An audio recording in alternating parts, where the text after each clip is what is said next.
right, well, why don't you introduce me and then I'll introduce you for the people who don't know us. Hi, guys. Well, this is the fabulous Trapper Felides. And Trapper, your bio is just too extensive to be able to say in 30 seconds or less. Trapper coaches some of the most prolific and successful people on Broadway and working professionally. You know what? We'll leave it. It's okay. Listen, you can all read my bio. It's in the email. You signed up, so you all know who it is. Now we have Cynthia, for those of you. She's a fixture in the Westport community, and I know a lot of the Westport kids utilize her as a voice teacher, and also through all of the classes that she offers through the Triple Threat School. I'd like to, also, I was quite obsessed with Miss Cynthia when I was a kid, as she was Gypsy Rose Lee in the Bette Midler TV movie of Gypsy, which she was Golden Globe nominated for. Well, so props on that, and also starred in the famed TV show. So I'm sure some parents in the room are pretty excited about all that. And I also want to shout out that Cynthia has an upcoming class with Dave McEwen from Shirley Grant Management. I think it's this coming Saturday. You can sign up at triplethreat.us. Is that right? No, triplethreat. Yes, it's .us. .us. Okay, so triplethreat.us, you can sign up for that class. He manages the Man Boys, Jamie and Cameron. Big thanks to Jill Johnson Mann for putting this all together. And quite a few of the other people that might be in this room might work with Dave. So that might be something you want to look at signing up for after this. Also, at the end in the chat feature, I'm going to put the link to the YouTube link to the webinar I'd done a couple weeks ago, which covers a lot of information. I think some of you have probably watched it. For those of you who haven't had a chance to watch it, it will be over there along with a link to an article I wrote that kind of covers a lot of this in a very Cliff's Notes version, I would say. So those will be on the links on the side that you can pull up as you please. So that has, like I said, a lot of information, particularly on auditioning and preparing for BFA music theater programs. So I thought a really good way to maybe start this all out would be to talk about the differences between BA, the Bachelor of Arts, normally that's in theater, and that's a different thing than a BFA in musical theater or a BFA in acting, which are more intensive performance-based programs. So I think we have a great person in the room. I do not know this guy, but his name is Jacob Leaf. He's a Northwestern student, and I believe he played Harold Hill in The Music Man at Staples. So Jacob ended up at Northwestern. Now, Northwestern is one of the top BA programs in the country. I'm going to let him kind of rant about that for a second. He gives tours at the school, so he's probably got this on lock. I'll let him talk about it, and then maybe I'll have to throw some questions to him. So here's Jacob Leaf. You can unmute yourself now. Hi, all. Like Trapper said, I am in the theater department. I'm Northwestern University class of 2021. I study under the theater major and also as a Siegel design student. And I'm also in the musical theater program, so I do it all. I work in the department. I'm also the president of my a cappella group, so that's me. I'm gonna rattle off some things, and then Trapper, you can stop me or ask me some questions when I hit something that you haven't, but perfect. Effectively, the difference between a BFA and a BA, Northwestern gives you free range to do a whole bunch of things, both in the theater major and then also in the regular Weinberg College of Arts and Sciences. So you can study history as well as theater just as easily as you would at a BFA studying your regular musical theater degree. Why I chose Northwestern, it's in Chicago. The Chicago theater scene is wonderful. The department gives you wonderful access to that. There is a huge diversity of talent because it's a large class. That's the difference also between a BFA and a BA. There are 100 theater majors, which includes people who are playwrights and directors and scenic designers who are also interested in acting and multiple different things inside theater, which has allowed me the opportunity to be an assistant producer, a technical director, a fight choreographer, as well as a performer at Northwestern, both in the department and the massive extracurricular space that exists at Northwestern. Because we're a BA, like I said, you know, there's a ton going on. There are 9 theater boards that put on a bunch of shows. There are over 80 performances in a year. Your opportunity to do a million things is endless. I think that's really great. I think one of the key points he's hitting on is that the program is a much wider, you get to experience a much wider range of topics that in the arts. That's not just specifically going to movement classes and dance classes and voice classes. So what are some of the advantages of the way that program works for you? And also some of the reasons you chose to maybe go for a BA in the first place? Like what were some of the deciding factors for you as how you landed there? Right. So the BA in and of itself is going to be more academic. My requirements are such that I actually am not allowed to take a certain number of credits within the School of Communication. So I can't even cheat and go take some screen acting class and that'll count. I actually have to go take math science credits that expand my horizons just based on the curriculum itself.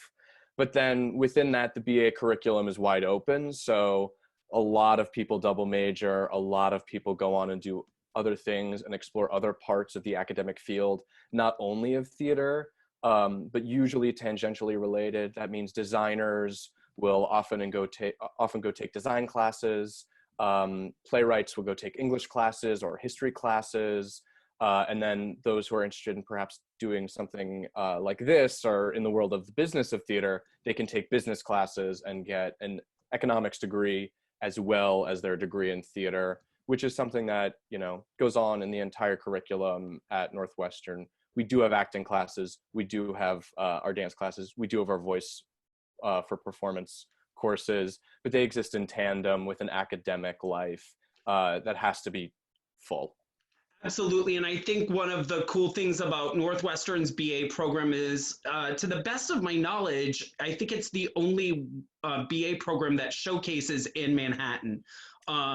We do I'm that. not positive if that's the truth, but it's also, you elect to audition to be or choose to be. I don't know how that works within the program, but I think a very key point of a school like Northwestern, and to kind of stay on those same schools. Cynthia, why don't you flip over to me for a second? I'm so sorry. I'm trying Just to tap on my face. there. There, you see No, me now? I'm sorry. I'm trying to admit people. It's Oh, good. No, you're good. Okay. So, yeah, okay. So I think I refer to these schools as like the trio is like Vassar, Wesleyan, and Northwestern as like 3 of the schools that kind of play more to this sensibility. They're very, very, very strong academic schools that are on par with basically getting into an Ivy League school. So they do require, there's no audition, but they require much higher SAT scores than some of these BFAs. The BFA programs are really kind of willing to turn a blind eye and put most of the focus on what your actual audition is. So that's something to consider if maybe you are looking at like a wider breadth of classes. If you're interested in more stuff that's more academic that is outside of your major, that is an opportunity that you get at a Northwestern, Vassar, Wesleyan. There's obviously a handful of other schools that allow this of you, but they are very strong academic schools. If you have other interests, if you are interested in playwriting, but you also want us to do women's studies, and that might be a focal point of where you want to go, or if you want to be a dramaturg, or if you don't know if you want to be a performer, a BFA is not necessarily the right degree for you down the road because it is a piece of paper that says you can sing and dance. So these give you a much wider range of coursework that could help you if you decide to go into school down the road for arts therapy or anything else. It's a much better degree. That's a jumping off point to transition into something else. A lot of BAs actually go on to law school is a very common thing. Not to say you can't get into law school off of a BFA, but you also, it's hard to transition from that type of education to being in much more course heavy academic class, like work heavy academic classes, because in a BFA program, you might be in class for 40 hours a week. And because you might be in a dance class where you're in class for 7 hours during that week for 1 credit. If you're in academic classes, you generally get a credit per hour. So the work in a BFA program is done much more so in the actual classroom than writing papers and doing all of that. Obviously, you have to do that, but the professors and the teachers in BFAs are a little more accommodating of the fact that you don't have as much time and you're not going to be at home like having the time to work on other stuff. So I think another really key thing about a Northwestern and some of these other schools that I'm going to throw back to Jacob, like we said, he's in the a cappella group, the freshman 15, which is pretty cool. A lot of the BA program, the schools with the BAs have a lot more student-run organizations. They have a lot more opportunity to get your feet wet doing other things and a lot more of that spread out on the campus because they have more people available to it, whereas a BFA might have 12 kids in it, and they basically all need to be doing the schools show that the program itself is doing that. Hi, Sydney, can you hit mute, please? Hey. So let's go back to Jacob and talk about some of the other opportunities that having the freedom of schedule that a BA offers you. Right. So, I can only speak to Northwestern and the size of our program. But because there are 100 students per year, meaning there are 400 theater majors, and all of our performance opportunities are fully open to anyone on campus, that means that there are over 80 performances in a year. I like to think about it like that my education starts at 8 a.m. some days and ends at 5 p.m. in the classroom, and then I have an hour for dinner, and then I go about 6 to midnight some nights. 6 to 10 is the usual time for a show, and at any time it is so incredibly easy to be working on a process. If you aren't cast in any number of the performances during the quarter, you also have 3 quarters, which I don't know if that's something you talked about, the quarter system versus semester. Yeah, I think definitely hit on that, although that is that's very distinctive to your school in particular, but yeah, I think it's a very key point. Yeah, we have 3 quarters, which means instead of what the number of shows you would do in 2 semesters, we also do 2 semesters worth and then effectively a 3rd semester's worth of shows, which means you're academically taking more classes, but also your performance opportunities grow, as well as your opportunity to do other things. If I said for 4 quarters I didn't want to perform, I could perform the same number of times as somebody who went to a BFA. Or, if I was the regular Northwestern student, I'd pile it on and I would be a technical director and a performer. I actually just did a quarter in which I was in 2 plays and a musical, all in 10 weeks. It's possible. It's not fun, but people do it, and that's the sort of attitude that we take as Northwestern students. We try to grab as many opportunities as we can, and at Northwestern you get those opportunities, whether it's performance or design or other things, including research, which is something that I'm not going to get into, but yeah, totally. Yeah, that's a whole thing. Jacob, thank you so much. I feel like that was a lot of really valuable information.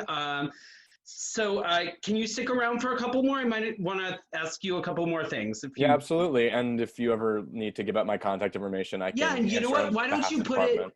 Will you just throw your email in the chat on the right so everyone can grab it? And as long as you're cool with people reaching out if they have further questions or if maybe someone goes for a visit. Yeah, absolutely. You will literally be coming to see me. Yeah. Oh, like literally. So, yes. Okay, so great. So we see that, Cynthia, Cynthia, do you have anything to offer on that? I did not end up having to make those choices. I started working when I was 14 professionally, and was not going to be a starving artist. And, truth be told, my mother was a ballerina, and I saw a lot of starving artists growing up. And as much as I loved being part of the arts, I was not going to I felt like going to college and getting a job that was more stable was probably the way I was going to go. And I got into Middlebury and I was all set to go. And a month before I would have left for school, I got a contract on a soap. So I sent my little deferment payment in, and I was sure they would fire me in my 13-week cycle. You know, they pay you every 13 weeks. I was positive I would be canned the moment they noticed that I had no clue what I was doing. So I kept sending my money into Middlebury every year thinking that I would get fired, which I didn't. And when the Audition for Fame came up a couple years after that, so I never had to make that choice between a BA and a BFA, but I think if I had, I would have gone the BA route to give myself, I was interested in a lot of things as well as the arts.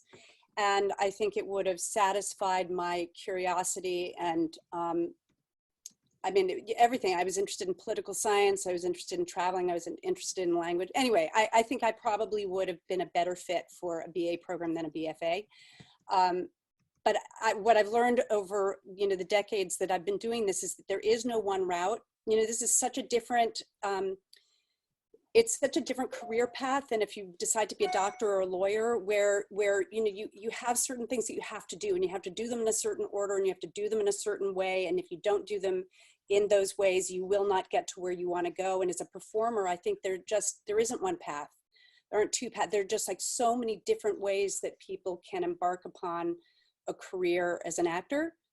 And I think you have to follow, you know, kind of follow your heart. I'm not sure if you agree with that or not, but. Yeah, of course. I mean, I definitely think we're gonna hit on another case of maybe someone who chose to wait a little longer and thought they were going to go to college more at like 19, 20 and was hitting the scene. Lena Hall, Tony nominee, a winner, actually, Tony winner. So she's going to hop in and kind of hit on some of that point. Let's talk to someone else who's in the room. Where's Daisy Brackett? Hi. Hi, Daisy. So Daisy's nannying away up in Boston, the ultimate BFA job. Like, she goes to Emerson. I'm a huge fan of as I'm sure a lot of the people from Staples are. If they saw one of the best high school performances I've ever seen was her Paulette in Legally Blonde. Was amazing. So I don't even know her, but I always found her after the shows and I was like, why don't we get another point of view, since so much of my last webinar, which I'm going to put the link right up right now so you guys can watch that later if you haven't watched already. Daisy is someone, as we know, who could have gone to a musical theater BFA program, could have gone BA, probably could have gone a lot of different directions. I'm curious about what led you to pursue acting at Emerson, or any other thoughts and points of view on how you went through the process of deciding where you wanted to be. Okay, so that's a really interesting question. Emerson does tend to be on the like BFA spectrum more liberal artsy than most, because I definitely had those interests. They allow you to have minors, which is amazing. A lot of programs don't. It's just more of like a liberal artsy vibe. So I do have my other classes. I take gen eds and whatnot, and I'm like in intro to college writing for an hour and a half, and then I'll be in a studio class for like 4 hours. So I like get my version of well-roundedness, which is not well-rounded. It's more theater oriented. Of course, but I mean, as we were just saying, it's a different case for every person. You don't necessarily know what you want, and it's really hard to tell until you actually start getting out and visiting the school. So talk about how you kind of honed in on that school in particular. Maybe I think the fact that it's in Boston is a great factor. It's an awesome city. It's a very collegiate city. The city itself offers lots of opportunities. The city also works very closely with the college kids across the professional theater scene.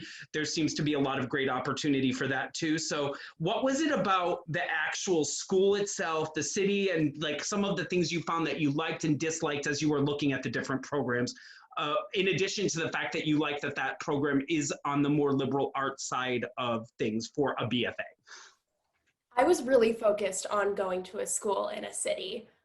like on my list, it was just like all of these city schools, because I really wanted to be in that kind of environment where there was just theater happening around me and like professionals doing theater constantly. And Emerson is located like right in the heart of the theater district of Boston. All of the theaters are like on the same block. They have great theaters themselves, that like the Colonial, which is right next to my dorm freshman year, like Plaza Suite went in there and with Sarah Jessica Parker, and now she's like, that's moving on. Plenty of things go through that theater. And it's actually the theater that Curtains takes place in. If anyone saw that, like that's where they did their preview, was Emerson's theater. Obviously it wasn't Emerson's then, but. Yeah. But the best show ever, Curtains, please. Well, that was my like last, if anyone saw me perform last with players. I saw the very first preview of Curtains when it was at the Amundsen in LA, and I had so many friends in it because I was in my 20s at the time. So many of my friends, that was like their first professional gig, was like dancing in Curtains. And I remember just watching the show and just being like, oh no, this is going to make it to Broadway. And granted, it was the first preview, but I just have a strong POV on Curtains, that's all. So I have some questions that have been sent over from some of the people in the room. So, let's talk about what the colleges that you looked at for acting programs, what they required for the auditions, and how different was it from school to school? It's very different from school to school. You need to have a great topic.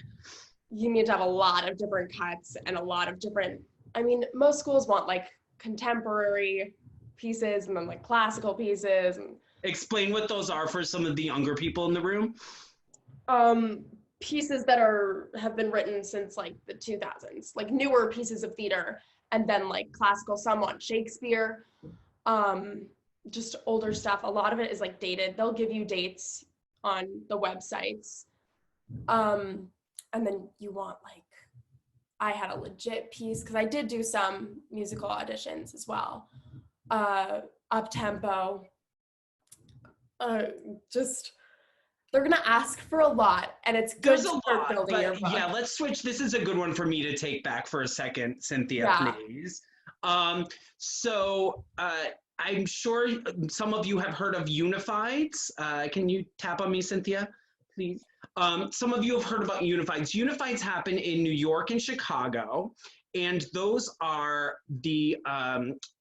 when the schools all come to the city. So instead of having to go to every individual program and meet the people and see the school and everything, it gives you a chance to kind of consolidate, especially some of the schools that might not be your top choices, and you can just go and do the audition in New York. Then you can go and see the school if it ends up being somewhere you're actually considering pursuing. So Unifieds are a great option for people who want to really have their cast a wide net and see where they could possibly land. And I will say 80% of the people I work with, and this is not because they don't get into the places that are their top choices, because I'm like known for getting people in pretty much everywhere they want to go. And that's within reason, because some of these schools are taking 12 people, and you've got to be really impressive to be getting into the top 5 schools that only take 12 people. But I do a good job of getting people into a smattering of places that they would be happy, where they actually get to choose where they're going in the end. So sometimes you don't really know what that's going to be until you go and spend the night with someone, go and actually see a class. And some of the programs don't allow you to really get into the nuts and bolts of the program until you're actually in it, unless you know someone who you can actually go and stay with, who's gonna like ask their professor to let you in. That's stuff that they don't offer. So I think it's really good to keep your options open, and that's something that Unifieds is quite good for. Also, I talk a lot about this on the other program, and it's about pre-screens. I don't know who knows, it's nod your heads if you know what those are. Daisy, tell us a little bit about the pre-screen process. And I don't know, are you a freshman now? I am a freshman now. You're a freshman, so you already had the common pre-screen when it was already a thing. So explain pre-screens and maybe talk a little about how the common pre-screen made your life a lot easier than it would have been a couple of years ago. Right. Oh, I didn't do the common. Oh, you didn't have it? Okay. No. So, okay. talk about pre-screens, and then I'll talk about the common pre-screen. Okay.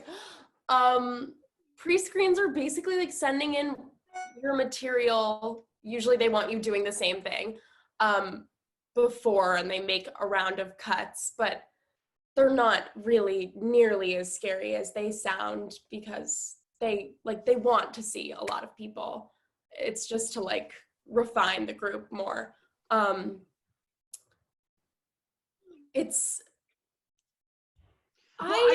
Yeah.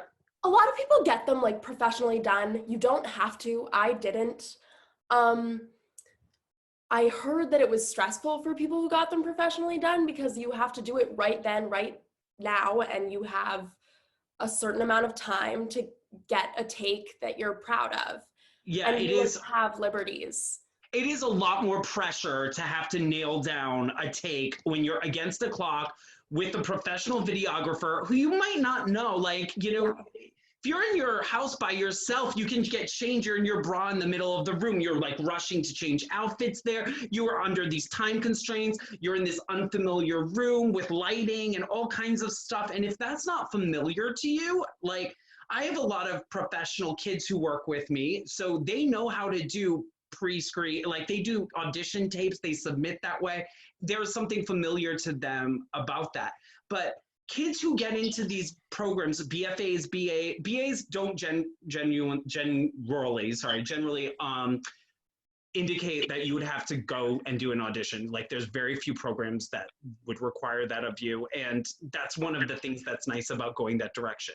But for people who are doing BFAs, a lot of times you've only really done shows in your community. You've done your school shows. You might have gone to camp at Stage Door or French Woods or wherever and done shows there. But you're now having to put something that it doesn't go away.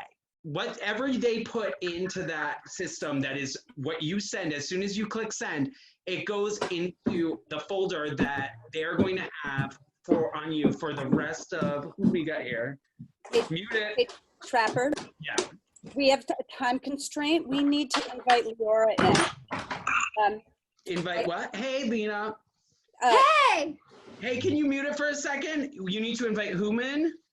Leorah, whose son is at Michigan right now. And for those of you who are interested at the end, if you want to stay on, I've got at least what this past year's requirements are for USC, Boston, Carnegie Mellon, Juilliard, and another one, because I had somebody auditioning for all of those. So if you want to stay on at the very end, I can tell you what those Sure. look like. Sure, and and I can stay on. I know we're saying till 7, but it looks, I mean, we're going to be on it a little past then.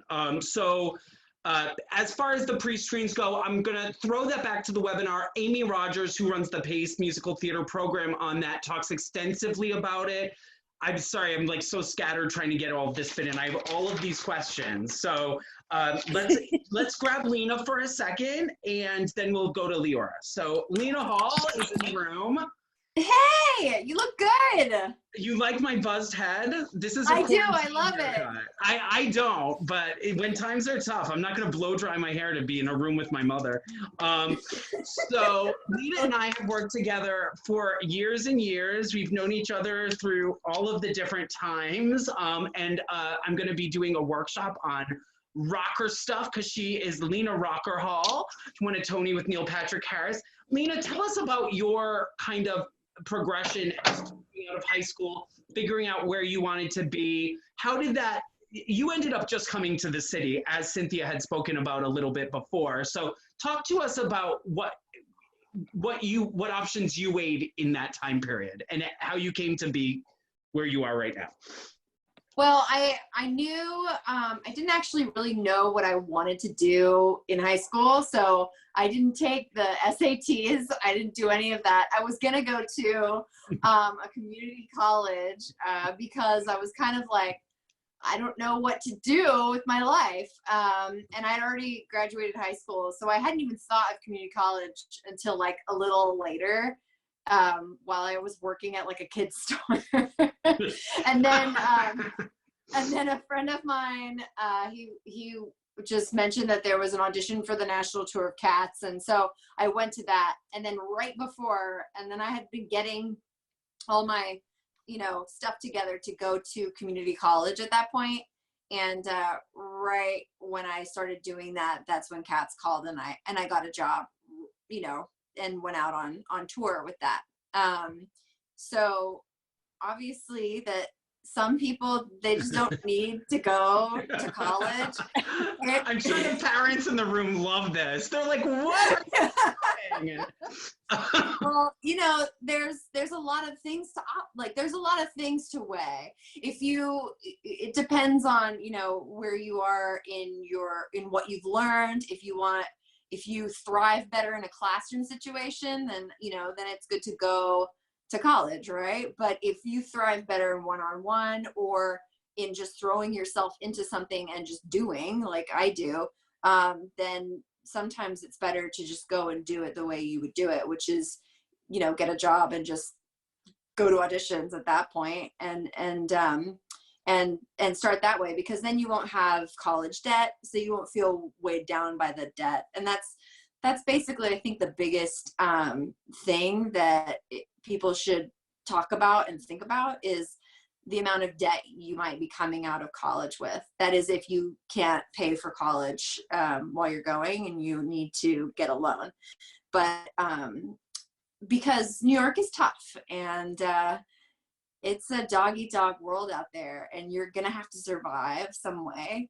And so you're gonna need a clean slate to come out there. It's better to come out with a clean slate than than already having to pay bills or debt when you're just getting into New York, because it's going to take some time to build a resume. It's going to take some time to get to know all the casting directors, and it's going to take some time just pounding the pavement over and over again, getting seen, going to open calls, all that kind of stuff over and over again. And even in your life, like in your career so far, you have had like ups and downs like crazy. You completely rebranded yourself with you had already been on Broadway with multiple credits as Selena Carvajal, and you're like, you know what? I'm going to rebrand. You came back on the other side. She was on a Broadway. She was doing Kinky Boots as Selena Carvajal. One Tuesday, the new playbills came out, and it said Lena Hall. I'm like, who's Lena Hall? So, I mean, you've had a very up and down journey, and like, as things kind of, tell us about how you became Lena Hall a little bit. Just, this is more of a career advice, but you definitely felt the need that something was holding you back and that you needed to kind of start afresh. Hello?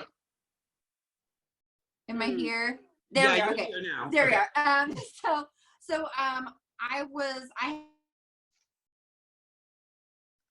Ooh. Where are you? I'm here. Can you see me? I can see you now. Okay. Sorry. There's a big storm going on, so service is like in and out.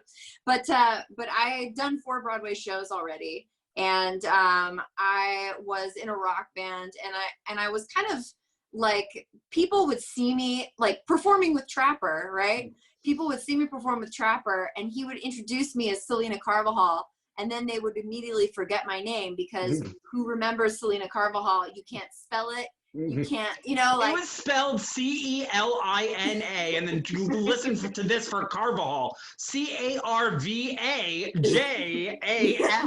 Yeah, try to figure it to see if the Google analytics work on that one. So. Right, yeah, no, it was just really hard for people to remember and for people to spell. So people weren't going on to, Google and Googling me or anything. So I was getting really frustrated with that. So at the time I was in a rock band, and in my rock band, we all had these aliases. And my alias was Lena Hall, because it sounded really cool and was kind of rock and roll, and it was short, sweet, easy to remember, easy to spell, all across the board. And finally, I asked some people that I really respected. I asked them what they thought about me changing my name, and they were like, yes, go for it. And then she did Hedwig, like right after. It was like the name change. It was like a rebirth on the streets of time, like on the streets of Manhattan. Yeah. So I mean, it was a big, like, I had to think about my brand, like, who am I as a performer? What am I representing as when I go into an audition room? And at the time, I was Selena Carvajal, which is a very, a Spanish name. I'd walk in and I was a redhead. So that immediately was confusing to casting directors. And I sang like Janis Joplin. So again, it was like three things that really didn't kind of coincide. So I dyed my hair black, changed my name to Lena Hall, and still came in singing like a rocker. And then I represented something that was a better package to sell, essentially. You're kind of selling yourself to these casting directors. So you want to know who you are and what you want to represent. And then you need to represent that in your name, in your look, on your resume too. I stopped doing certain jobs and I started just focusing on like the really rock gigs, working with like Serge Tankian and like rock people. And that helped me get to where I was going. So yeah, I mean, it is, you become very methodical when you want to get to a certain place, but at the beginning, it's like all about getting the credits. It's all about going to auditions. It's all about getting seen, so that's. I think a really key point you're making is that you defined what you wanted to be putting out there of yourself very specifically. And that is something that we need to be trying to do to get into these college programs is tell them who you are in the most basic, beat them over the head with it. If you are the most Glinda girl with like kinky, cute blonde curls, like going in a freaking pink tutu dress and like squeak all over the place, and someone's gonna see that. If you're the rocker chick, I don't need to see you in a wrap dress. I want to see you in jeans and a leather jacket. Like, exactly. We so often try to fit into these little boxes of what we think that a musical theater program wants to see of us, and that's not really the way the industry works anymore. Such a small portion of the industry falls into that classical idea of what a musical theater talent is right now. So, Trapper, I'm sorry to jump in here, but Lena and you were both talking about something that was covered really, really well in your webinar by not only Patrick, but by Amy Rogers and Patrick Goodwin at Telsey. And it's the category of castability. And when you're going in, you've got to be castable. And it applies, obviously it applies once you're a professional, but if you're going into these programs, the college auditions, the admissions people aren't saying, hey, they're not saying out loud, we want to admit people who are going to go out there and make us look good. But I bet you $1 million that's part of the conversation when it comes down to admitting people. They want to bring in people who are going to be, trainable, and they're going to go out and get the jobs, and they want the bragging rights that these folks are their alums. And one of the things that you do is you've got to show that you're castable. And so understanding what, as Lena says, like what, it all has to match. The look has to match, the quality of the voice, the personality that you bring in the room. It all has to work as a package. And it's very hard for a lot of us to understand what our castability is, for us to see ourselves objectively, which is why someone like you comes into play, because you come to a coach who says, wow, you're really charming, you're really funny, those high notes are gorgeous. Let's show off what you got. And I think it's terribly important, getting back to the college audition process, is you've got to figure you've only got a few minutes of their attention. Yes, you're sending in this, that, and the other, but you might only have their attention for a minute and a half. So, use everything you've got and use it up front, and make sure that your package, because they talk about the wardrobe, the hair, the song choice, the monologue choice, all of it, that it all has to, it's got to pop.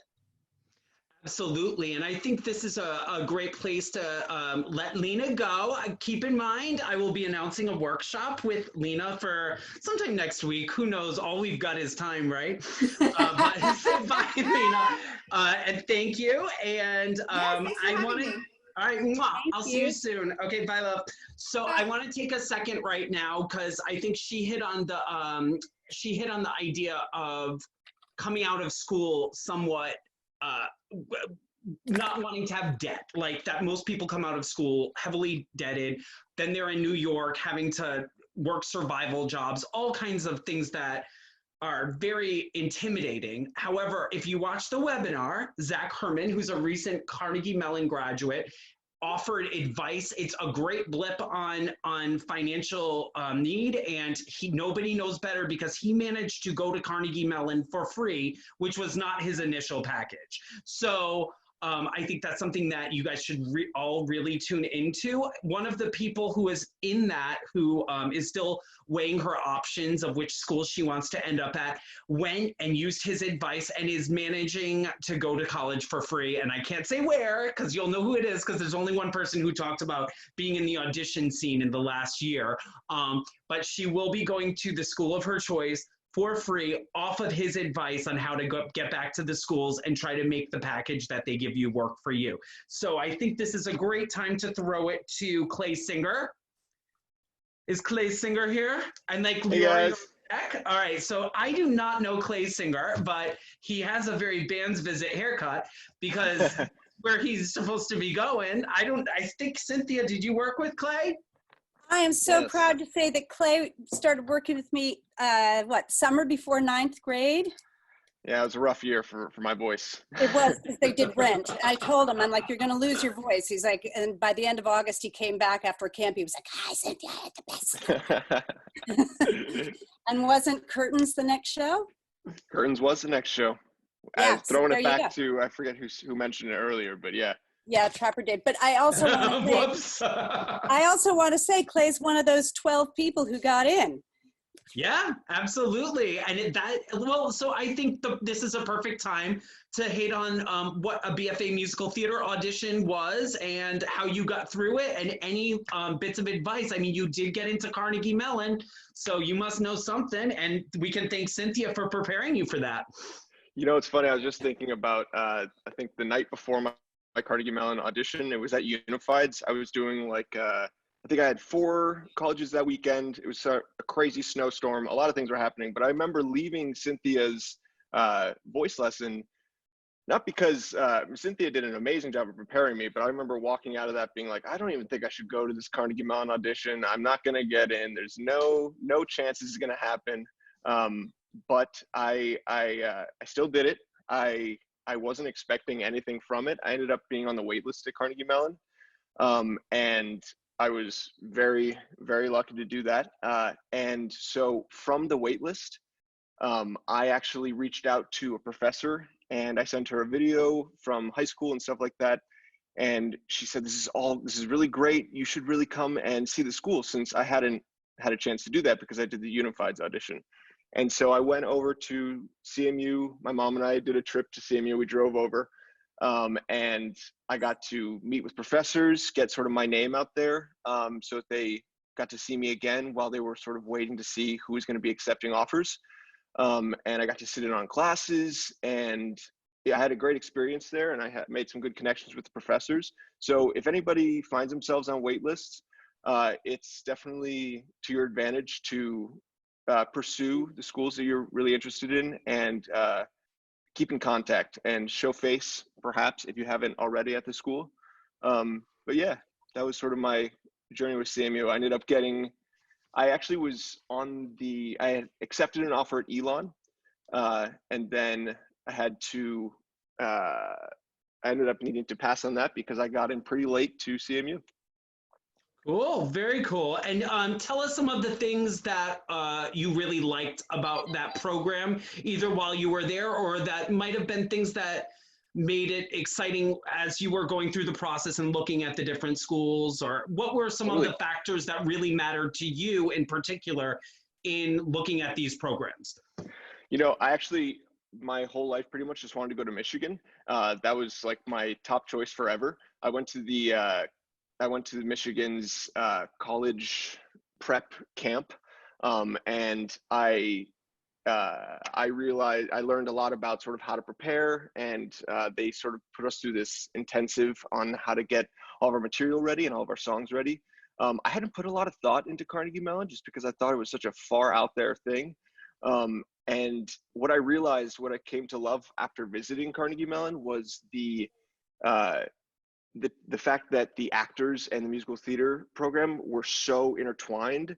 and it didn't feel like they're preparing us just for Broadway, but they're preparing us for plays and screen opportunities. And so that's sort of what I fell in love with it. The class that I sat in on was a clowning class, which I hadn't seen anything like that. I mean, these ridiculous sophomores were wearing the craziest things, the red nose, parading around the school, like annoying everybody that they could. And I thought that was pretty great.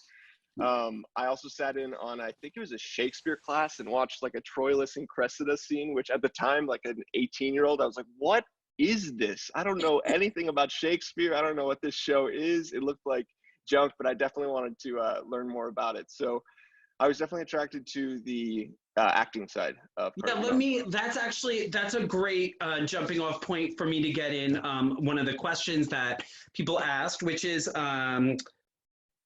it's do some audition for both musical theater programs and acting program and see where things land. Is that doable? A lot of the schools have separate acting and musical theater programs. Like, they are not linked at all. Like, you don't even take a single class together. You might be cast in something together, but that's also unlikely. Carnegie Mellon is very well known for the fact that you move up through all of the acting classes together, and then the musical theater majors obviously are doing singing and dancing additionally. And then as you get to the end of the program, the acting majors have some more like specific dialect classes or whatever it happens to be that year. Stage combat. Like they have a little more focused on things that they would use like in TV and film, but your options are wider in that program. And that really is something to look at for those of you who don't necessarily know, do you want to go an acting route or do you want to go a musical theater route? I always say, I always refer to PACE just because I've worked there, like it's in the city. And I just know the program well. Their acting and music theater programs aren't even in the same school. And when I say school, I don't mean building, like the same, you don't even get the same type of degree. And they also have an acting for TV and film program. So sometimes it's so segregated that you're not getting both sides of it. So that's something to really look at for those of you who might want to go more of a TV film route, or might see yourselves doing Shakespeare if you're going to one of the programs that's one of the more musical theater-y programs. And that's something you might not know about until you start to really dig in. And that's a topic I could go through every school right now, but we have no time to cover that. That's something you're going to have to look for yourselves as you look. Do you have anything else to add before I let you go? Any like words of wisdom about showcasing, getting out into the real world? Obviously, you're doing extremely well. Tony Award-winning musical, The Band's Visit, heading out on the tour at some point.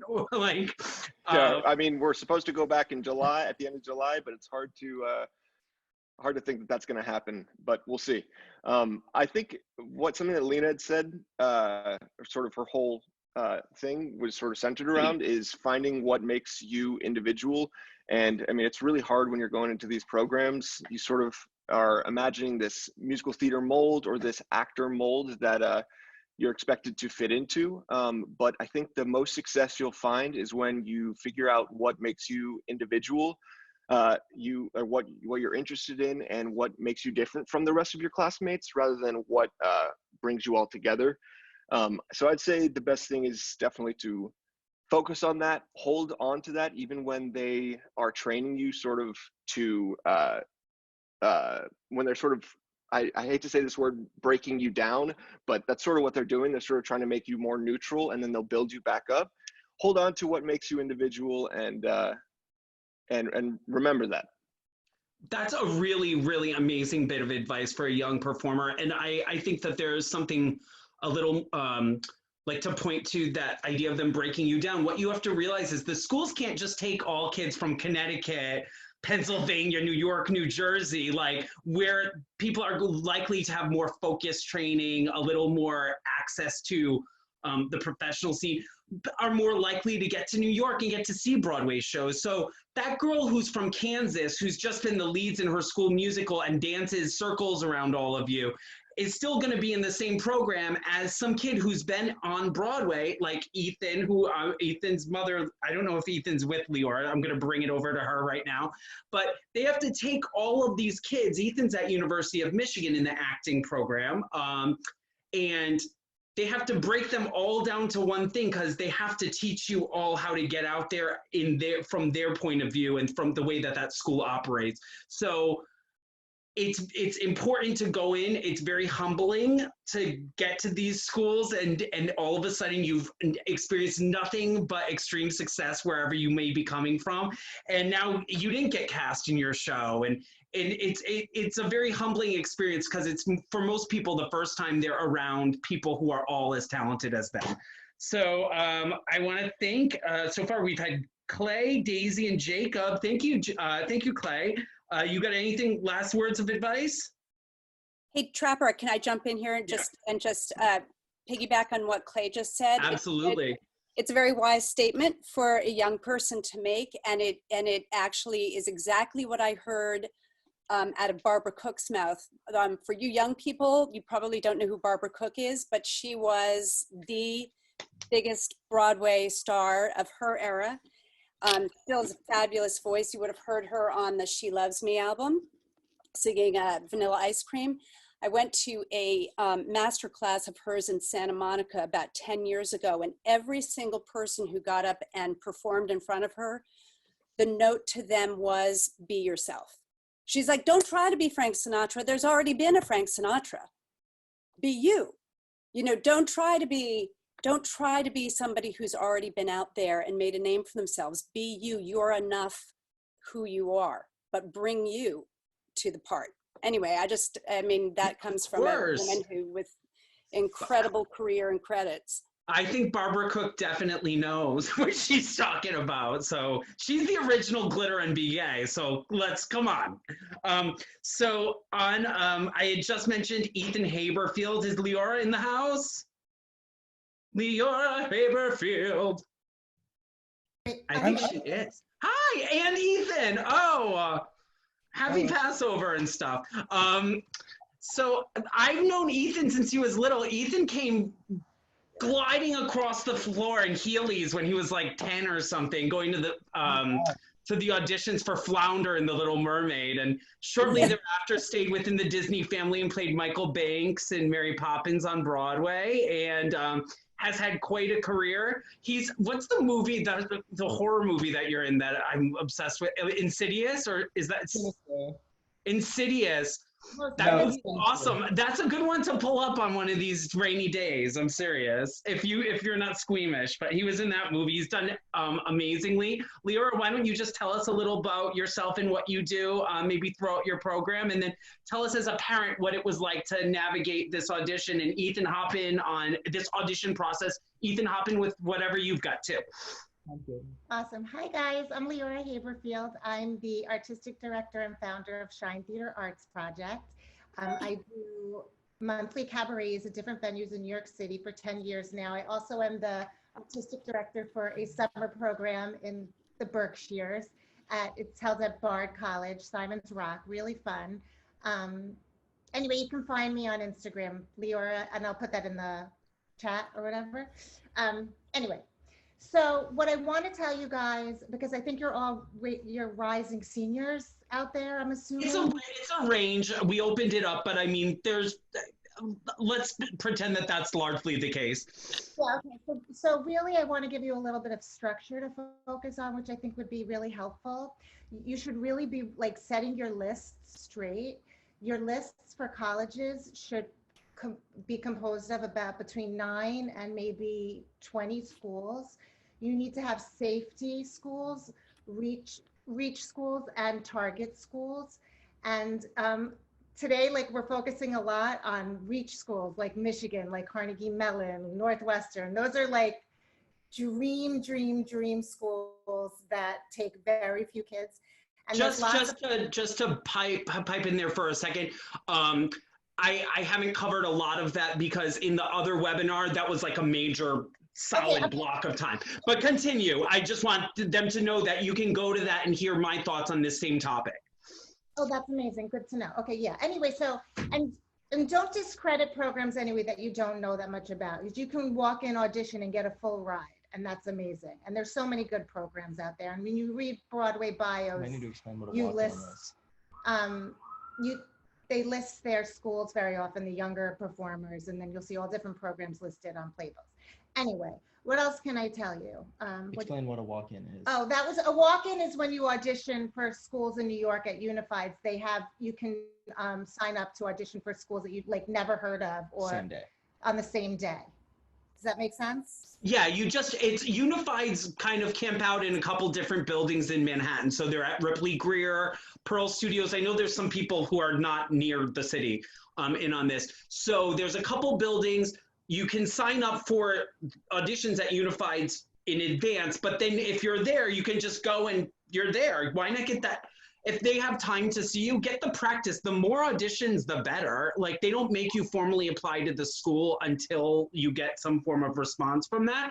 So it is a great opportunity to even just get a chance to go and practice your material in front of someone else. They might give you some feedback that could be the best thing you ever heard that you can take to your top choice school right down the hall.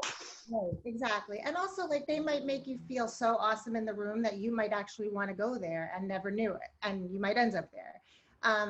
The other thing I wanted to mention to you guys is that with your time now, it's really important that you focus on, you know, whatever team you're going to be working with to help you prep for auditions. It's really important. Like, you just don't be all over the place. Just commit to your voice coach. If Trapper's your voice coach, don't have 5 voice coaches because they're all going to be telling you different things, and that's not helpful.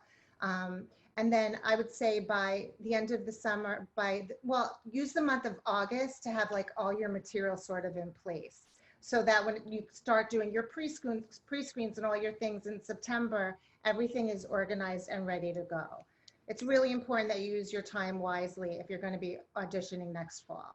Yeah, and there is a little question as to what the policy about these pre-screens is going to be, just given the current climate on things. And I have communicated with some people at a couple of the different schools. So just know that you should be using this time to get that material ready, getting ahead of the game. I'm always on the side of having more material, that you have options at some of the schools. If you're standing there and someone goes in singing the song you're gonna sing and kills it 2 people before you, like, just having some options available. But this is the time to be getting your material locked down. We'll see what ends up going down as far as the deadlines. They generally fall in like October, like November for the different schools. But the common pre-screen, which was something Daisy and I asked Daisy about, and I forgot that this is actually this past year for seniors was the first year. The common pre-screen alleviates having to do a different tape for each school, which is really, really helpful, because you used to have to do, sometimes if you were applying to 12 schools, you might have 40 to 50 different tapes of requirements of different cuts, the way they want it framed for this school is different than another school. So this has taken a lot of the pressure off, and most of the schools are accepting the common pre-screen. So that's a great topic for people to Google about.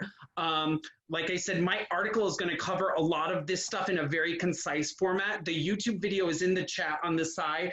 Leorah, what else are some other words of wisdom? And then why don't you just talk up kind of some of the stuff you do within your program, and Ethan, chime in, like I said, if you have anything else to offer. Okay, well, the other thing I wanted to say is, when you're deciding between an acting program and a musical theater program, it's really important that you know who you are and what you want to wake up and study every day. You know, do you want to spend the next 4 years waking up for dance class, or do you want to wake up every day and know that you're improving your acting abilities? Just know what each program offers you and know what you're going to be doing for 4 years. Look at them closely. What performance opportunities do each program offer you? Because a lot of them don't offer you a lot of performing opportunities, yet others do. So just have your own personal wish list too, so you know what you need. And like Ethan is right here. Yeah, hi. I think it's You can see him?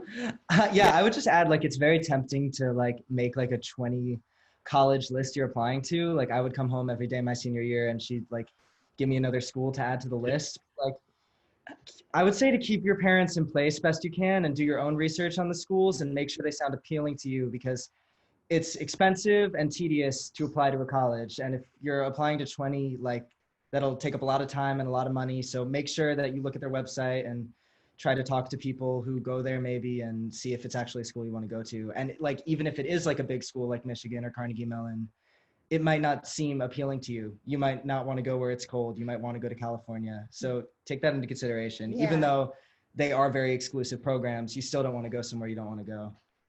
Yeah, and there's any number of factors. You don't know what's going to be something that defines a school to you until you go there. There's no way to tell.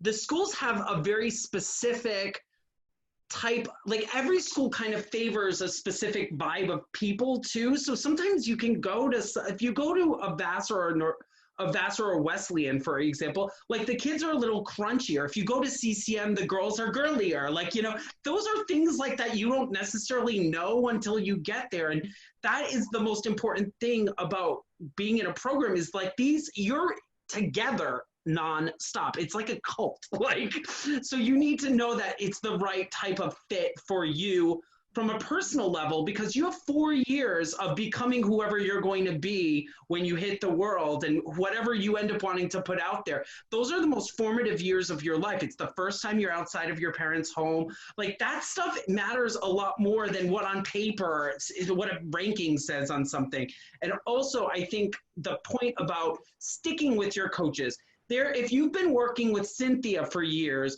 there's no reason to go to one of these college prep programs and say, now this is my voice teacher, because they have 70 kids who are coming in, Skyping all of their lessons. I'm not saying that that isn't a fit for you, but if you have your team in place and that's worked for you, now is not the time to start creating a new one just because there's a company that specifically says they prepare you for college. And a lot of people do that, and I see it having alternately great and alternately negative results, because some of these programs field 70 kids. They can't give the same song to any 2 people. Guess what? If you have 70 people, there's a lot of songs that should probably be repeated a couple times in there. There's also a reason that songs are super obscure.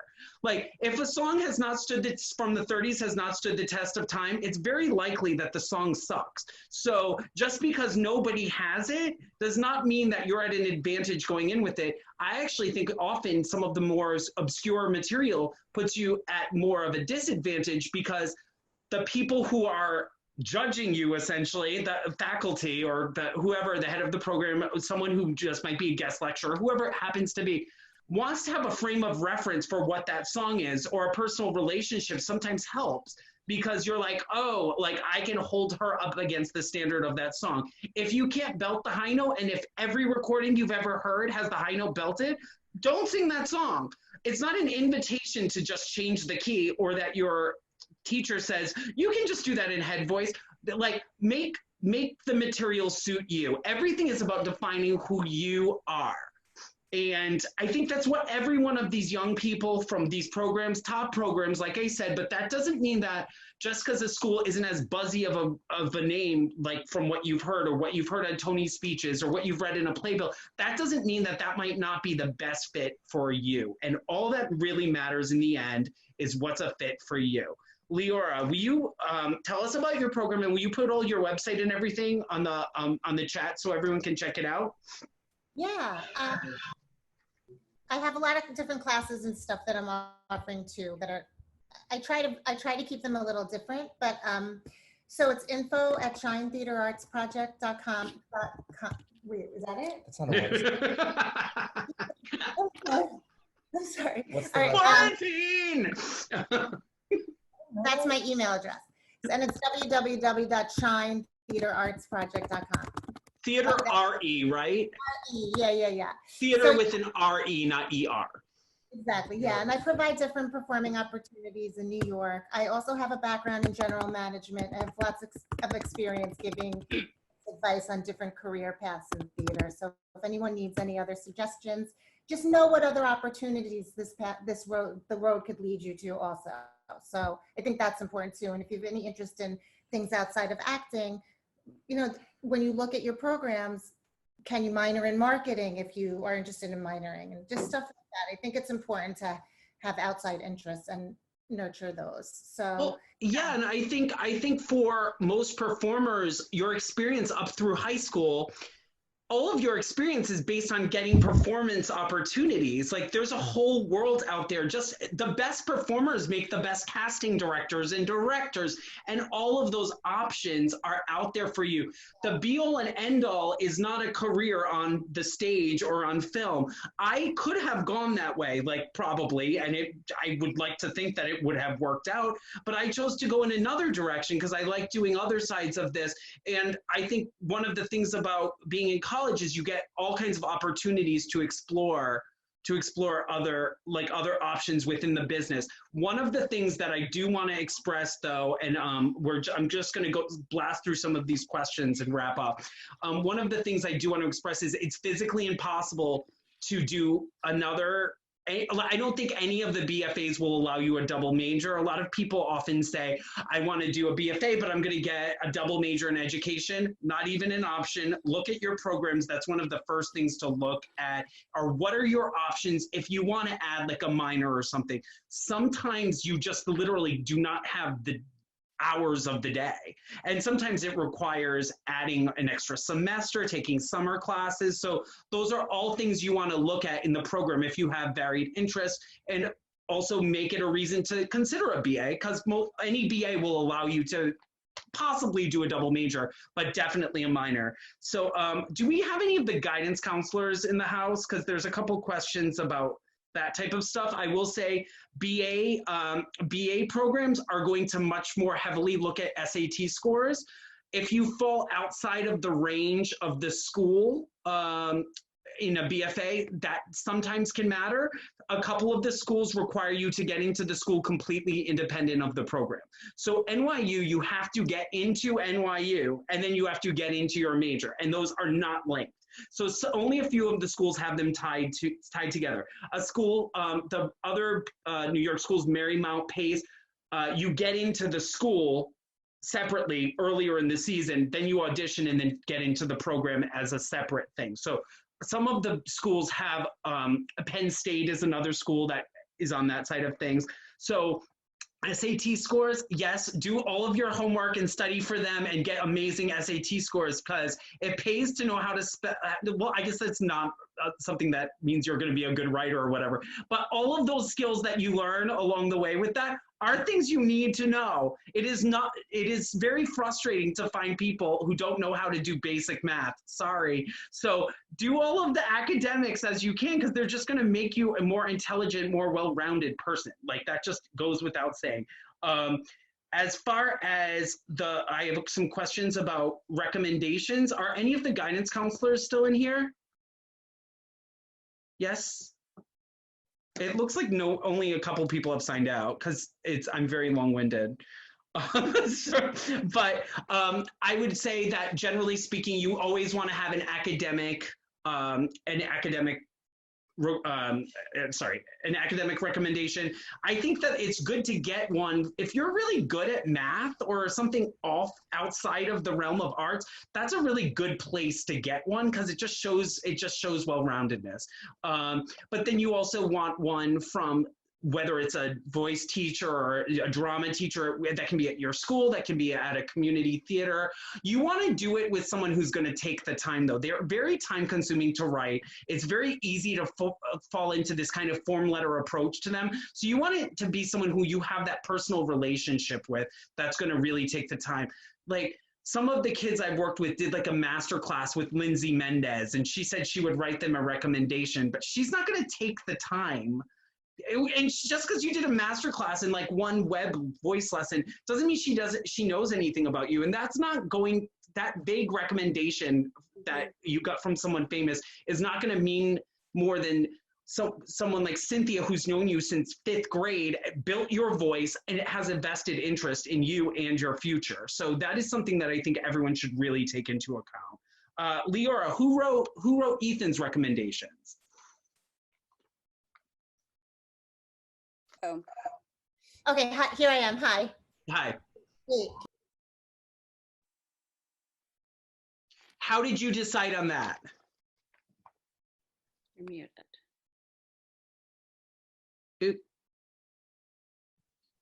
You're muted. Yeah. You're muted. Okay. There you go. Yeah, how did you land on that? And then we're gonna just wrap up a couple of things. What was the question? Who gave you your recommendation? Like, how did you decide on that? Like, what was your process with that? Because I do think the recommendations are extremely key for performing arts majors. Oh, it was really just the teachers that I felt closest to. I don't know, I guess I had the benefit of going to a smaller private school where I was able to forge strong connections with my teachers. I would spend right now, maybe in quarantine, making a personal connection with a teacher. Yeah. Hard thing to do if you're in a big public school with classes that have like over 30 kids in it. But like say like, hey, I've just been missing science, Miss Daisy, and I want to talk about science with you, and just get on Miss Daisy's good side. And there was one other thing that I don't know if Ethan remembers, but he was in a show when he was 14 that was, you know, a big deal in his life, and he had a really nice relationship with the director. And at 14, the director wrote a really beautiful recommendation for him that we held on to. And some of the schools let you add another personal recommendation, like from someone in the arts, like someone that's not a school teacher. So we held on to that, and he used that sometimes when he was able to submit an extra one. Yeah, great. Yeah. Yeah, the benefit of doing like even like a small like one-day workshop with someone who has a good name in the business. Just, you know, Hail Mary, reach out to them, because odds are they've probably written a couple recommendations. And I kind of just said not to do that. You know, I feel like you shouldn't, but you know, we all have, I'm not the god of getting into college, so I cannot say that is. And say I admire I your work. wouldn't say, okay, I wouldn't say one day. I did workshop. I think that. Yeah, was if you right. have a relationship and you've maintained one. Right. If you spend 6 months to a year with someone who really knows you as a human, not just your talent, who could speak about the whole package, I think that's very helpful. Yeah, anyone that you have a personal relationship with. I think that's what it has to be, a personal relationship. It is very easy, like I said, to just ask someone to do it and have them fall into writing you a form letter. Like, and that's something I think we should specifically avoid here. So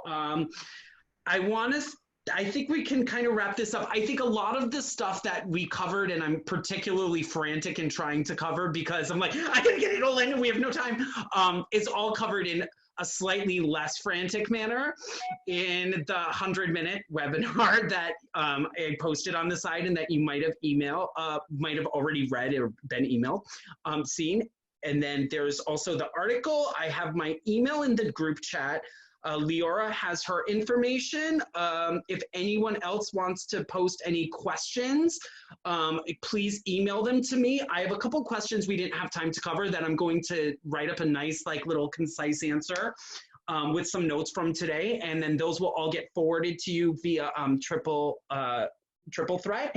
And so who do we need to thank? We need to thank Leorah and Ethan. Thank you. We need to thank Jacob. We have, where is Daisy still in here? Daisy! Daisy might have had to go back to nannying duties. She's like, that's right in like my dinner. That's right in my dinner. Clay Singer. Okay, Clay Singer. Hey there. I'm still here.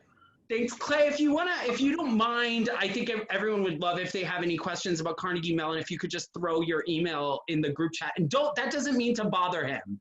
That just means if you really have a sincere, like, thoughtful question, people like to talk about the schools they went to. Most people are very loyal to them. And we got to do a huge thing for Jill Mann, who is the unsung hero of Triple Threat. She works her ass off for you guys.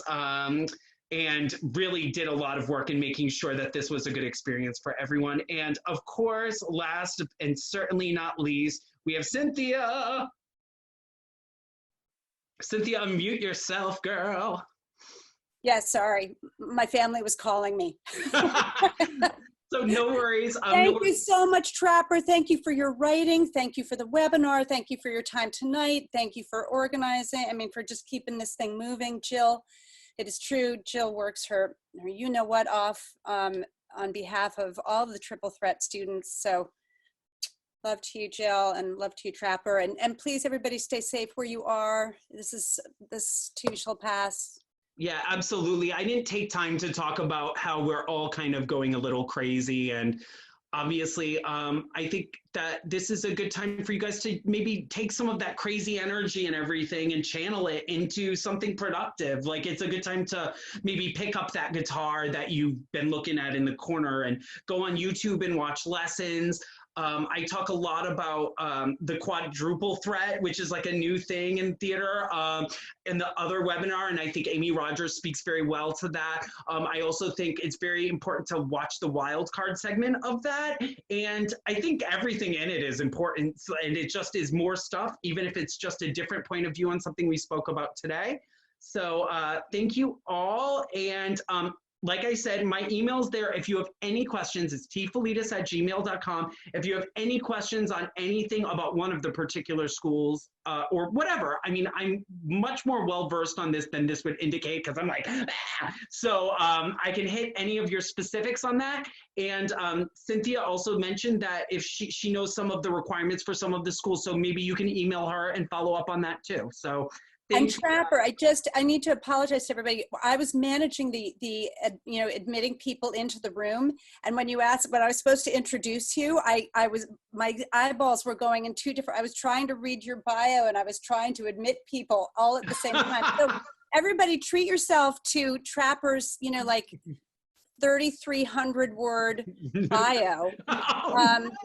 Because it's really impressive, and I totally dropped the ball on that. I was trying to make sure I got everybody in the room. It's just like I didn't mean to make it so self-indulgent. That's what I'll leave you on. No, this was our thing. I was supposed to introduce him, and he was supposed to introduce me, but I'm the host too, and I was like, ah. Anyway. It's very hard to keep your train of thought going when you're looking at everyone and trying to make sure everything happens in time. So, like I said, sometimes the words elude you, especially because we're sitting alone in rooms all the time. So my speech skills are like going like this. You're looking at it's a very hard time. So use this time to channel all of that extra energy into something positive. This is a great chance to get ahead on preparation for these schools. And if you need anything, let either of us know. Thanks, Cynthia. You guys were awesome. Thank you. Thanks, Jill. Thanks, everybody. So good to see you all, even remotely. Bye.